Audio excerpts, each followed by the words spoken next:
We're going to talk more about Labor Day here in France, as well as the French workforce, with Renaud Foucart from Lancaster University. Renaud, thanks so much for taking the time to speak to us on this May Day, when usually most people are not working. The French have long had a reputation for working to live, not living to work, like we say in some other countries around the world. Is that still the case here in France, would you say? There have been a lot of reforms to the way the French employment laws has changed. But what is true is that in terms of number of hours worked, there's always been this idea that in France, productivity is a bit higher than in other countries. And it's largely because people work a few hours less. And that's the workforce population, the active population, has always been a little bit smaller. So this has remained, although clearly you see the example of the 1st of May as being almost very surprising for the rest of the world, but in general, the opening hours of shops and things like that have evolved drastically over time. And the flexibility of employment in France, in previous decades, the 1st of May was a day massively against mass unemployment. And now in France, unemployment rates are roughly in line with the rest of the European Union and as low as they've been in decades. What about the cliche that says that the French are always on vacation? Do French workers really have more vacation than other workers around the world? We might respect a little bit more the principle of their vacation. I think it might be also simply linked to the way people are able to make a disconnection between work and free time. It is expected that when it's closed in France, it's closed, and then when you are off on holiday, you're not taking your phone. And I think people have more a history of having that respected. And I would put that part of this tradition that is in line with this 1st of May as a day where you don't work. There may be a bit more like strictness about what is work and what is private life. But again, in terms of number of days worked, number of hours worked, the entire world, when you get wealthier, people work a little bit less. But France has followed roughly the same trend, and if anything, are getting closer to the rest of the world in the last decade. What about the way people work here in France? I mean, for decades, the goal was to get a permanent work contract, what the French call a CDI or a CDI, which comes, if not with a lifetime guarantee, at least a lot of stability. What about the younger generations of workers in France? Are they still as obsessed by getting this one CDI contract for their entire lives, or are they less interested in being locked into a job like that? I think the exclusive relationship you have with one job is something that has changed a lot. So it's true that in France, temporary employment, for instance, is a bit lower than in the rest of the European Union.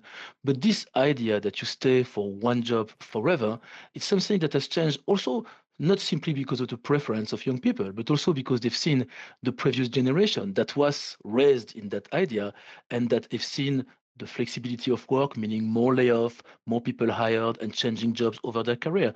So I think employment in general, the relationship with employment is changing over the world. The French are no exception.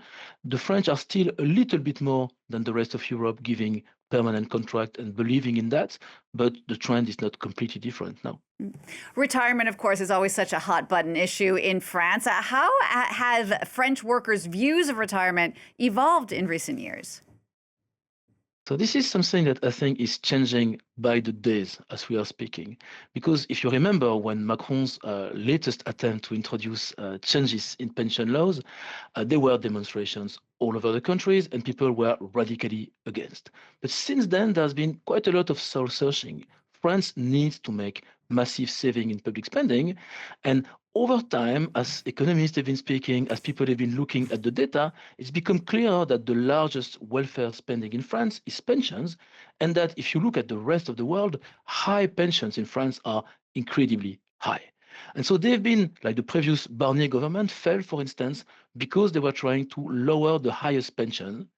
The current one is trying to do, we're not exactly sure yet, but to try to do something a bit similar by removing some tax exemption for professional spending that is only for retired, so something that is some remain of history, but that makes very little sense, and that would also affect only the highest pension.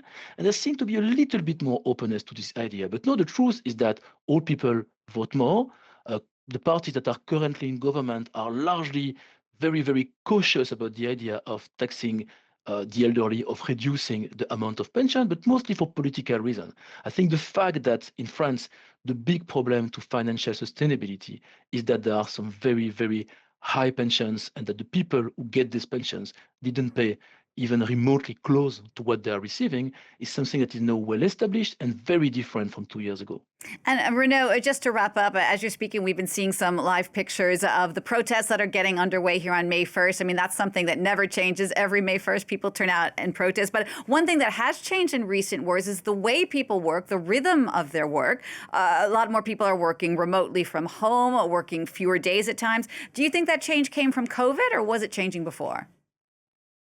Well, I think it's linked to what you discussed about the idea of belonging to a single employer or having a life dedicated to a company. So this is a trend. This is a trend that the French have also been worried about because in terms of unionization, creating a strong worker bond ready to demonstrate against reform is something that, of course, reduce a little bit the cohesion of the workforce. But this is clearly something that is roughly speaking, a trend almost everywhere in the world. It's no different in France, but you've seen in recent years that when the demonstration come, the French are still very likely to be out on the street. All right, Renaud, thank you for sharing your expertise with us. Renaud Foucart from Lancaster University talking about this French Labor Day.